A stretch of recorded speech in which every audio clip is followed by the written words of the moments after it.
Animal classification मध्ये सुरुवातीला आपण सुरुवातीचा जो चार्ट आहे तो बघितला होता. लिव्हिंग ऑर्गॅनिझमचे मुख्य दोन गट, बरोबर, कुठले? प्रोकॅरियोटिक आणि यूकॅरियोटिक. प्रोकॅरियोटिक कशाला म्हणायचं? ज्याच्यामध्ये सेल अविकसित असते, म्हणजे ज्याच्यामध्ये न्यूक्लियस किंवा केंद्रक हे अविकसित असतं, व्यवस्थित तयार झालेलं नसतं, अशा टाईपच्या सेलला काय म्हणायचं आहे? प्रोकॅरियोटिक सेल. आणि यूकॅरियोटिक म्हणजे काय? ज्यामध्ये न्यूक्लियस वेल डेव्हलप्ड आहे, हे की नाही, तर आणि सेल ही वेल डेव्हलप्ड झाली, मग त्यामुळं that is called as the eukaryotic. त्यानंतर आपण बघितलं प्रोकॅरियोटिक सेलमध्ये प्रोकॅरियोटिक ऑर्गॅनिझम मध्ये जो किंगडम येतो, रॉबर्ट व्हिटाकरनं 5 जे किंगडम बनवले त्याच्यामध्ये प्रोकॅरियोटिक ऑर्गॅनिझम मध्ये येणारा किंगडम कुठला? Kingdom Monera. करेक्ट, लिहून घेतले का काल? Kingdom Monera. त्यानंतर यूकॅरियोटिक ऑर्गॅनिझमचे दोन प्रकार, युनिसेल्युलर आणि मल्टीसेल्युलर. युनिसेल्युलर कशाला म्हणायचं? एकपेशीय, ज्यांचं शरीर एका पेशीपासून बनलेलं असतं, अशा टाईपच्या ऑर्गॅनिझमना काय म्हणायचं आहे? युनिसेल्युलर. आणि ज्यांचं शरीर एकापेक्षा जास्त पेशींपासून बनलेलं असतं त्यांना काय म्हणायचं? मल्टीसेल्युलर. बरोबर. युनिसेल्युलर ऑर्गॅनिझम मध्ये कुठला किंगडम येतो? Kingdom protista. बरोबर आहे, किंगडम प्रोटिस्टा. मल्टीसेल्युलर ऑर्गॅनिझम मध्ये काही ऑर्गॅनिझमना सेल वॉल असते, काही ऑर्गॅनिझमना सेल वॉल नसते. ज्यांना सेल वॉल असते त्याच्यामध्ये त्या ठिकाणी दोन प्रकार आहेत, ऑटोट्रॉप्स आणि हेटेरोट्रॉप्स. ऑटोट्रॉप्स म्हणजे काय? स्वयंपोषी, स्वतःचं अन्न स्वतः तयार करणारे, त्याला काय म्हणतो आपण? ऑटोट्रॉप्स म्हणतो. बरोबर. ऑटोट्रॉप्स मध्ये कोण येणार मग? Green plants. All green plants they are included in autotrophs. Okay. त्यानंतर हेटेरोट्रॉप्स मध्ये जे फंगस आहेत, हेटेरोट्रॉफिक आहेत, सेलवॉल असणारे हेटेरोट्रॉप्स म्हणजे कोण?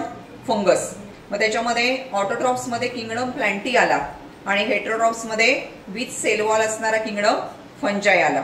आणि विदाउट सेलवॉल मध्ये कोण? किंगडम ॲनिमालिया. हे आपण सुरुवातीचं आउटलाईन क्लासिफिकेशन कालच्या तासाला स्टडी केलेलं आहे. आता जस्ट मी रिवाइज केलं. आता आपण पुढच्या पॅरेग्राफ कडे जाऊया. काय दिलेलं आहे बघा. We have studied the plants classification in the last year. मागच्या वर्षी तुम्ही प्लांट क्लासिफिकेशन बघितलेलं आहे 9वीला, आठवते का बघा. It helped us to understand the diversity of plants around us. वेगवेगळ्या प्रकारचे जे प्लांट्स आहेत, हे प्लांट्स आपल्याला काय सांगतात की आपल्या आजूबाजूला वेगवेगळ्या प्रकारचे प्लांट्स अस्तित्वामध्ये आहेत, त्यांच्यामध्ये विविधता आहे. अगदी काही सेंटीमीटर पासून ते काही मीटर पर्यंत उंचीचे प्लांट्स आपल्या सभोवताली आपल्याला बघायला मिळतात. बरोबर आहे. म्हणजे that is called as the diversity. त्याला काय म्हणायचं आहे? Diversity in the plant. You must be looking varieties of animals around you. Some animals are too small whereas some animals are too big. Some animals are terrestrial whereas some are aquatic. Some animals crawl on the land. Some swim in the water whereas some fly in the air. Some animals have the scales on skin whereas some animals have the feathers or hairs. हे बघा, या ठिकाणी organism मध्ये बदल आहेत, ऑर्गॅनिझमच्या structure मध्ये बदल आहेत, त्यांच्या राहण्याच्या ठिकाणामध्ये बदल आहेत, हे की नाही. आता आपण बघतो की काही ऑर्गॅनिझम जे आपल्या सभोवताली बघायला मिळतात हे आकारानं एकदम लहान असतात, काही तर आपल्याला दिसत पण नाहीत. आपण मायक्रोस्कोपच्या साहाय्यानं अमिबा वगैरे बघतो, हे की नाही. तर काही ऑर्गॅनिझम कसे असतात? एकदम आकारानं मोठे असतात. Some organisms are very big. Okay. तर ह्या ठिकाणी काही एकदम लहान तर काही एकदम मोठे आहेत. Unicellular, multicellular. मल्टीसेल्युलर मध्ये पण लहान पण असतात आणि एकदम एलिफंट असेल किंवा त्या ठिकाणी ॲक्वॅटिक याच्यामध्ये बघितलं तर व्हेल मासा असेल. किती महाकाय प्राणी आहेत बघा, हे की नाही. तर ह्या ठिकाणी ऑर्गॅनिझम जे आहेत, ऑर्गॅनिझम वेगवेगळ्या ठिकाणी आपलं वास्तव्य शो करतात. Some organisms they live in the water. They are called as the aquatic. त्यांना काय म्हणतो आपण? ॲक्वॅटिक हॅबिटॅट म्हणतो. त्यानंतर काही ऑर्गॅनिझम म्हणजे बहुतांशी बरेचसे ऑर्गॅनिझम कुठे राहतात, जमिनीवरती राहतात. त्यांना काय म्हणायचं, टेरेस्टेरियल. काय म्हणायचं त्यांना, टेरेस्टेरियल. काही ऑर्गॅनिझम झाडाच्या फांद्यांवरती वास्तव्य करतात. Some organisms they live on the branches of trees. आता बघा, हॅबिटॅट म्हणजे कुठं राहतात त्याच्यावरून त्यांचं कुठलं हॅबिटॅट आहे. जे पाण्यामध्ये राहणारे ऑर्गॅनिझम्स आहेत, the organisms which are living in the water, they are called as the aquatic. काय म्हणतो त्यांना आपण, ॲक्वॅटिक म्हणतो. जे ऑर्गॅनिझम जमिनीवरती राहतात त्यांना काय म्हणायचंय, टेरेस्टेरियल. कुठलं हॅबिटॅट त्यांचं, terrestrial. Okay. Some organisms they live on the branches of trees. Some organisms they live on the branches of trees. That organisms they show arboreal habitat. Monkey वगैरे जे आहेत झाडावरती बहुतांशी वास्तव्य करतात, हे की नाही, they are called as the arboreal. आणि some organisms they fly in air. हवेमध्ये जे उडणारे असतात त्यांना पक्षी म्हणतो आपण. एव्हज येतात त्याच्यामध्ये. They show the aerial habitat. म्हणजे बघा, आपल्या सभोवताली असणारे जे प्राणी आहेत वेगवेगळ्या ठिकाणी आपल्याला बघायला मिळतात. प्राणी असू द्या, वनस्पती असू द्या, ह्याच्यामध्ये आपल्याला काय बघायला मिळते, उत्कर्षा, डायव्हर्सिटी बघायला मिळते. काय बघायला मिळते, डायव्हर्सिटी. डायव्हर्सिटीचा अर्थ काय, विविधता, है की नाही. आता बघा, या ठिकाणी according to the recent studies estimated number of animal species on earth is approximately 7 million. अलीकडच्या अभ्यासानुसार ॲनिमल स्पेसीज किती आहेत पृथ्वीवरती, 7 मिलियन. किती संख्या आहे त्यांची, 7 million. Okay. It is impossible to study each and every species. However, if groups and subgroups of animals are formed depending upon the similarities and differences, it will make it easy to study such a vast variety of animals. आता लक्षामध्ये घ्या, हे जे सगळे organisms आहेत त्या सगळ्या ऑर्गॅनिझमचा अभ्यास जर आपण एकदम करायचं म्हटलं तर ते शक्य होणार नाही. मग त्याला काय करायला पाहिजे, त्यांचं वेगवेगळ्या गटामध्ये वर्गीकरण केलेलं असेल तर ते अभ्यास करता येणं सोपं होतं. कारण ज्यांचे कॅरेक्टरिस्टिक्स एकसारखे आहेत त्यांचा एक गट, है की नाही. म्हणजे असे काय केले जातात, छोटे छोटे छोटे गट पाडले जातात आणि त्या गटानुसार आपल्याला अभ्यास करायला काय होतं, सोपं होतं. सो क्लासिफिकेशन म्हणजे क्लासिफिकेशन ह्या सगळ्या गोष्टींसाठी काय आहे, गरजेचं आहे. त्यानंतर बघा, history of animal classification. Next page 62 page number बघा. History of animal classification. Time to time different scientist have tried to classify the animals. Greek philosopher Aristotle was the first to perform the animal classification. वेगवेगळ्या सायंटिस्टनी त्यांच्या पद्धतीनं classification केलं, बरोबर. म्हणजे वेळोवेळी त्यांनी classification त्यांच्या पद्धतीनं मांडलं. परंतु एक ग्रीक तत्ववेत्ता होऊन गेला, ग्रीक फिलॉसॉफर, की ज्याचं नाव काय, एरिस्टॉटल. तर ह्या एरिस्टॉटलनं पहिल्यांदा ॲनिमल क्लासिफिकेशनला सुरुवात केली. कुणी, Aristotle. First time done animal classification. लक्षात ठेवा नाव, animal classification first done Saanvi by Aristotle. कुणी, एरिस्टॉटलनं या ठिकाणी काय केलं तर क्लासिफिकेशन ॲनिमलचं सुरुवात केली. आता बघा, इथं classification proposed by Aristotle is known as artificial method. एरिस्टॉटलनं जे ॲनिमल क्लासिफिकेशन केलं त्याला काय म्हणतात, आर्टिफिशियल मेथड म्हणायचं. काय म्हणायचं, आर्टिफिशियल मेथड. आर्टिफिशियल मेथड म्हणजे काय वैष्णवी, कशाला म्हणायचं आर्टिफिशियल मेथड, आर्टिफिशियलचा अर्थ सांग. कृत्रिम. नॅचरल म्हणजे नैसर्गिक आणि आर्टिफिशियल म्हणजे काय, कृत्रिम. बर, मग एरिस्टॉटलनं जी मेथड मांडली तर त्या मेथडला काय म्हटलं, that is called as the artificial method of classification. आणि ही जी मेथड आहे ही कुणी फॉलो केली तर थिओफ्रास्टस. त्याच्यानंतर जो सायंटिस्ट आला त्याचं नाव काय? थिओफ्रास्टस नावाच्या सायंटिस्टनं ही मेथड फॉलो केली. प्लिनी आणि अजून 1 2 3 सायंटिस्ट दिलेले आहे बघा. प्लिनी, जॉन रे आणि लिनियस. बघा तर या ठिकाणी ॲनिमल क्लासिफिकेशनची आर्टिफिशियल क्लासिफिकेशन सिस्टीम कुणी मांडली? एरिस्टॉटलनं. आणि त्याला कुणी फॉलो केलं? थिओफ्रास्टस, प्लिनी, जॉन रे आणि लिनियस. ओके. आता बघा ह्या ठिकाणी त्याच्यानंतर एक पुढची सिस्टीम अस्तित्वामध्ये आली आणि त्या पुढच्या सिस्टीमचं नाव काय आहे तर नॅचरल सिस्टीम ऑफ क्लासिफिकेशन. काय म्हटलं त्याला? Natural system of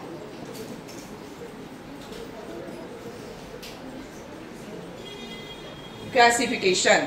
natural system of classification.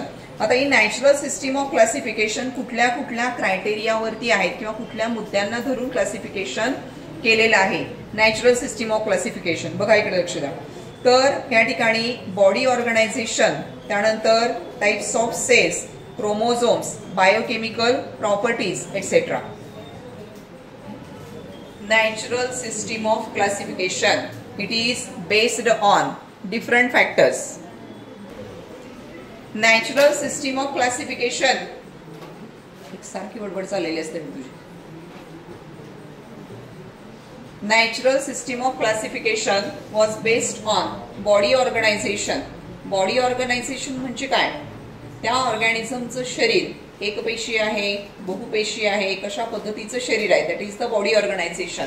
त्यानंतर कुठल्या प्रकारच्या सेल्सनी बनलंय, म्हणजे प्रोकॅरियोटिक सेलनी बनलंय, युकॅरियोटिक सेलनी बनलंय, कुठल्या प्रकारच्या सेल्सनी बनलंय, त्याच्यानंतर किती क्रोमोझोम्स आहेत, त्यानंतर बायोकेमिकल काही प्रॉपर्टीज असतील, म्हणजे बॉडीमध्ये त्या ठिकाणी बायोकेमिकल जे कॅरेक्टर्स आहेत तर ते सगळे विचारामध्ये घेऊन जे क्लासिफिकेशन केलं जातं तर त्या क्लासिफिकेशनला काय म्हणायचं आहे?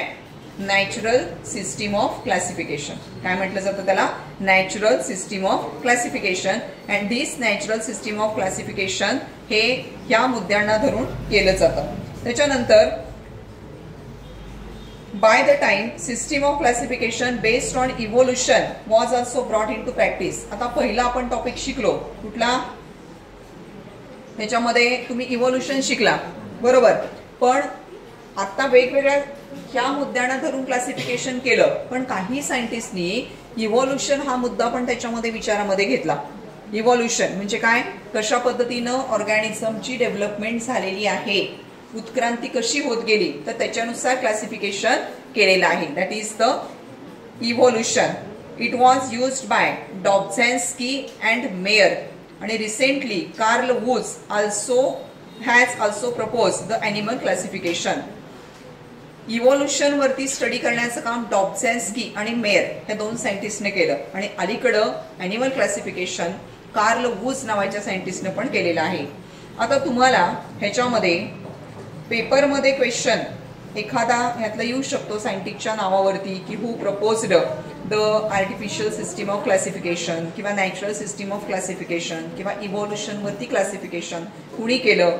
आता हे जे क्लासिफिकेशन आहे ह्या क्लासिफिकेशनचे काय फायदे आहेत तर बघा.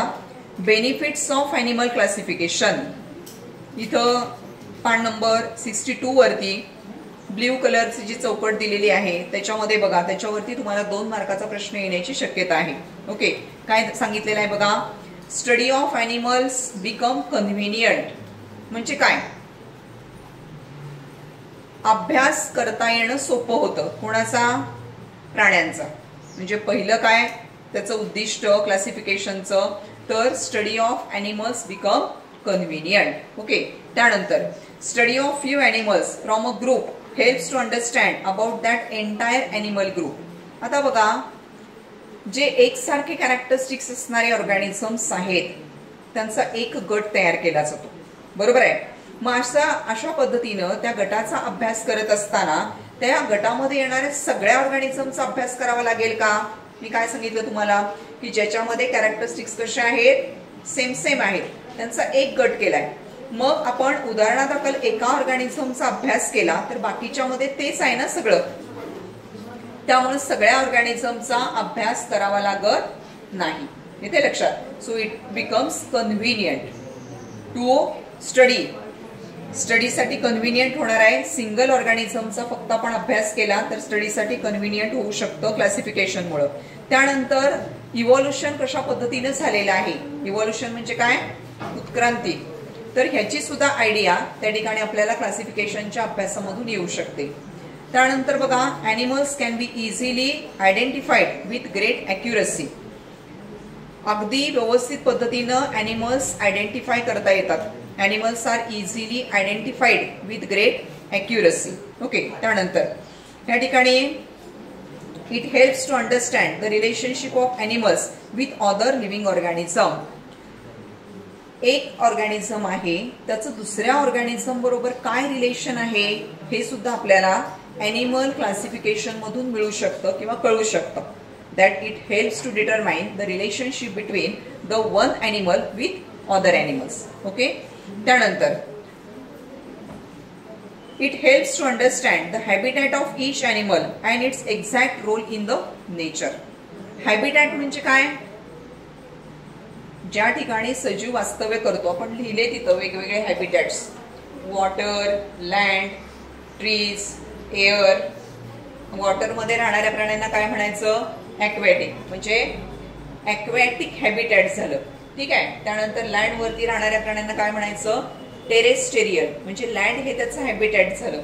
त्याच्यानंतर ट्रीज वरती राहणारे काय आहेत, आर्बोरियल, म्हणजे आर्बोरियल हे त्याचं हॅबिटॅट झालं. आणि हवेमध्ये जे उडणारे आहेत त्यांना काय म्हणतो आपण, aerial. They show the aerial habitat. तर ह्या पद्धतीनं वेगवेगळ्या ठिकाणी काय करतात, हे वास्तव्य करतात. वेगवेगळ्या ठिकाणी हे प्राणी राहतात आणि ते जे प्राणी आहेत ते एक्झॅक्ट रोल काय प्ले करतात. आता एक्झॅक्ट रोलचा अर्थ काय बघा, weather they R producers, consumers.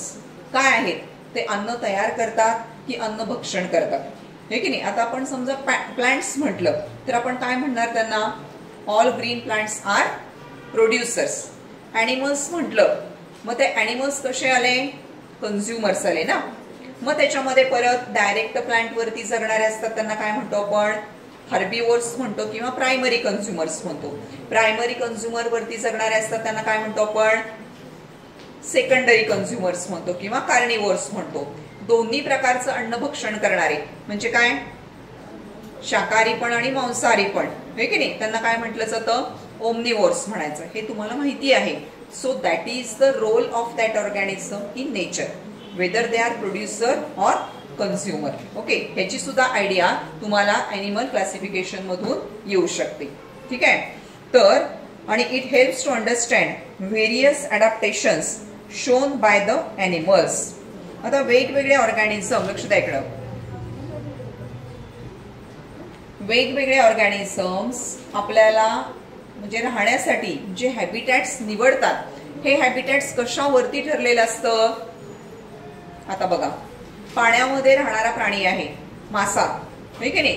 तो मासा फक्त पाण्यामध्येच वास्तव्य करतो. का बरं, त्याच्या शरीरामध्ये तशा पद्धतीचे काय झालेले असतात, बदल झालेले असतात. आणि हे जे बदल आहेत त्या बदलांना काय म्हटलं जातं, जाधव काय म्हणायचं त्या बदलांना, अडॅप्टेशन्स. काय म्हणतात, अडॅप्टेशन्स. अडॅप्टेशन्स म्हणजे काय, सराउंडिंगला जुळवून घेण्यासाठी त्या ऑर्गॅनिझमच्या शरीरामध्ये झालेले बदल, that are called as the adaptations. त्यांना काय म्हटलं जातं, अडॅप्टेशन्स. मग आता पाण्यामध्ये राहायचं असेल तर पाण्यामध्ये विरघळलेला ऑक्सिजन घेता यायला पाहिजे, करेक्ट. मग आता पाण्यामध्ये विरघळलेला ऑक्सिजन घेण्यासाठी माशांमध्ये काय असतात, कल्ले असतात, गिल्स असतात. आणि त्या गिल्सच्या साहाय्यानं विरघळलेला ऑक्सिजन ते शोषून घेऊ शकतात. तुम्ही माशाला 1-2 मिनिटं बाहेर काढून ठेवा पाण्यातनं, त्याला श्वास घेता येत नाही. भरपूर सारा मुबलक ऑक्सिजन आहे हवेमध्ये, पण त्याला फक्त कुठला घेता येईल, विरघळलेल्या स्थितीतला घेता येईल. म्हणजे हे काय झालं, पाण्यामध्ये राहण्यासाठी त्याच्यामध्ये झालेलं अडॅप्टेशन. त्याच्या शरीराचा आकार बघा, दोन्ही टोकाला निमुळता होत गेलेला आहे. त्यामुळे त्याला पोहताना पण काय होत नाही, त्रास होत नाही. म्हणजे पाण्याचा जो रोध असतो, रेझिस्टन्स असतो, बॉडीचा शेप हा बोट शेप्ड असल्यामुळे रेझिस्टन्स काय होतो, कमीत कमी जाणवतो. बरोबर आहे. पोहण्यासाठी काय असतात, पर असतात ना, त्याच्याकडे फिन्स असतात. करेक्ट. म्हणजे कुठल्या हॅबिटॅटमध्ये तो ऑर्गॅनिझम राहतो तिथं जुळवून घेण्यासाठी त्याच्या शरीरामध्ये तशा पद्धतीचे जे बदल झालेले असतात त्या बदलांना काय म्हणायचं आहे, ॲडॅप्टेशन्स. तर ह्याचा सुद्धा अभ्यास आपल्याला क्लासिफिकेशन दरम्यान मिळतो किंवा समजतो. So these are the benefits of animal classification. Animal क्लासिफिकेशनचे काय आहेत, हे सगळे फायदे आहेत. ओके. आता त्यानंतर बघा नेक्स्ट पॉइंट काय आहे, traditional method of animal classification. ॲनिमलचं जे ट्रेडिशनल पद्धतीनं क्लासिफिकेशन केलं जातं, मुख्य जे 2 मुद्दे विचारामध्ये घेतले जातात ते म्हणजे काय, तर ॲनिमलच्या शरीरामध्ये नोटोकॉर्ड आहे किंवा नोटोकॉर्ड नाही आहे. आता काय असतं नोटोकॉर्ड, तर एक हाडांचा रॉड असतो, रॉड ऑफ द स्केलेटन. ज्याच्यामध्ये नाही आहे त्यांना नॉन कॉर्डेट्स म्हणायचं आणि ज्यांच्यामध्ये आहे त्यांना कॉर्डेट्स म्हणायचं. आता काही प्राण्यांमध्ये हा नोटोकॉर्ड नाहीये, बरोबर, पण काही प्राण्यांमध्ये हा नोटोकॉर्ड आहे. तर काही प्राण्यांमध्ये ह्या नोटोकॉर्डचं रूपांतर कशामध्ये होतं, व्हर्टिब्रल कॉलम मध्ये होतं. कशामध्ये होतं, व्हर्टिब्रल कॉलम. व्हर्टिब्रल कॉलम म्हणजे काय, आपलं उदाहरण घ्या, आपल्या पाठीचा जो कणा आहे, तो पाठीचा कणा आहे त्याला काय म्हणायचं, व्हर्टिब्रल कॉलम म्हणायचं. हा जो व्हर्टिब्रल कॉलम आहे तो कशापासून तयार झाला, नोटोकॉर्ड पासून तयार झाला. बरोबर आहे. म्हणजे ज्या प्राण्यांच्या शरीरामध्ये नोटोकॉर्ड ऍब्सेंट आहे त्यांना काय म्हणायचं, नॉन कॉर्डेट्स. काय म्हणायचं त्यांना, नॉन कॉर्डेट्स. म्हणजे डिफरन्स जर विचारला जातो 2 मार्कासाठी, डिफरन्स नॉन कॉर्डेट्स आणि कॉर्डेट्स मधला डिफरन्स विचारला जातो. नॉन कॉर्डेट्स काय लिहिणार, पहिला फरक, नोटोकॉर्ड इज ऍब्सेंट. नोटोकॉर्ड काय यांच्यामध्ये ऍब्सेंट आहे. आणि ज्यांच्यामध्ये नोटोकॉर्ड आहे त्यांना काय म्हणायचं, कॉर्डेट्स म्हणायचं. म्हणजे नोटोकॉर्ड इज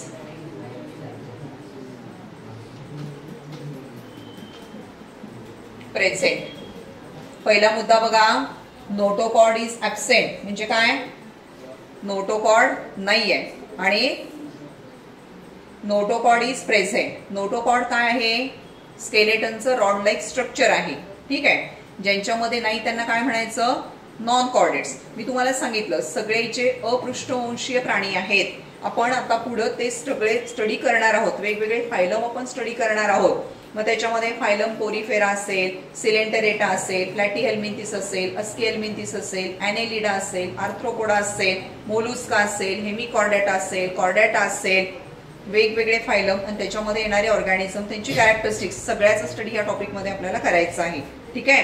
तर इथं काय पहिला मुद्दा, नोटोकॉर्ड इज ऍब्सेंट आणि कॉर्डेट्स मध्ये काय असणार, नोटोकॉर्ड इज प्रेझेंट. नोटोकॉर्डचा अर्थ लक्षात आला का तुमच्या, बघा, स्केलेटनचा रॉड. त्याच्यानंतर त्या ठिकाणी फॅरेंजियल गिल स्लिट्स. फॅरेंजियल गिल स्लिट्स म्हणजे काय, तर जे कल्ले असतात ना, कल्ले, त्यांना काय म्हणायचं, फॅरेंजियल गिल स्लिट्स. मग आता तुम्ही काय म्हणाल की माशांमध्येच फक्त कल्ले असतात, सगळे ऑर्गॅनिझम त्याच्यामध्ये कसे येतात, तर एक लक्षात घ्या, आपण इव्होल्युशन शिकलोय. त्या इव्होल्युशन मध्ये आपण कॉमन अँसेस्ट्री हा एक पॉइंट स्टडी केला होता. एम्ब्रिओलॉजिकल इव्हिडन्स आपण बघितला होता, आठवते का बघा तुम्हाला. एम्ब्रिओज जेवढे ऑर्गॅनिझम आपण स्टडी केले, 5-7 ऑर्गॅनिझम, त्याच्यामध्ये सुरुवातीच्या स्टेजमध्ये जे एम्ब्रिओज आहेत ते सगळे कसे दिसत आहेत, समान दिसतात ना. त्या सगळ्यांमध्ये काय असतो, pharyngeal gill slits are present in embryonic stage. कशामध्ये, एम्ब्रियोनिक स्टेज. असं नाही की फक्त माशांमध्येच फॅरेंजियल गिल स्लिट्स असतील असं नाही, हे लक्षात ठेवा. So pharyngeal gill slits are absent आणि इकडे काय येणार, pharyngeal gill slits are present. पुढचा मुद्दा बघा, त्या ठिकाणी नर्व कॉर्ड. नोटोकॉर्ड मध्ये नर्व कॉर्ड नावाचं स्ट्रक्चर नसतं. ठीक आहे. आणि कॉर्डेट्स मध्ये नर्व कॉर्ड प्रेझेंट असतो. ठीक आहे. आणि शेवटचा मुद्दा, हार्ट जर असेल तर ते डॉर्सल साइडला असतं. डॉर्सल साइड म्हणजे काय, पाठीकडची बाजू, त्याला काय म्हणायचं, डॉर्सल साइड. आणि 4 पायाचं आपण असं जर प्राणी विचारामध्ये घेतला तर खालची जी बाजू आहे त्याला काय म्हणायचं, डॉर्सल साइड म्हणायचं. सॉरी, वरची जी बाजू आहे त्याला डॉर्सल म्हणायचं आणि खालची जी बाजू आहे त्याला वेंट्रल म्हणायचं. म्हणजे या नॉन कॉर्डेट्स मध्ये हार्ट कुठे आहे, it is present on the dorsal side of the body. So fourth point, heart is present on dorsal side. Heart is present on dorsal side of body. आणि इथं काय लिहिणार तुम्ही, heart is present on ventral side of body. बघा Desai, हार्टची position dorsal side आणि ventral side. Dorsal साइडला कोणामध्ये, non chordates मध्ये, आणि व्हेंट्रल साइडला कोणामध्ये, कॉर्डेट्स मध्ये. तर या ठिकाणी ह्या पद्धतीनं डिफरन्स तयार केलेला आहे, तो व्यवस्थित तयार करायचा आहे. 2 मार्कासाठी तुम्हाला हा फरक येऊ शकतो पेपरमध्ये. ठीक आहे, इथपर्यंत लक्षात आलंय का सगळ्यांच्या?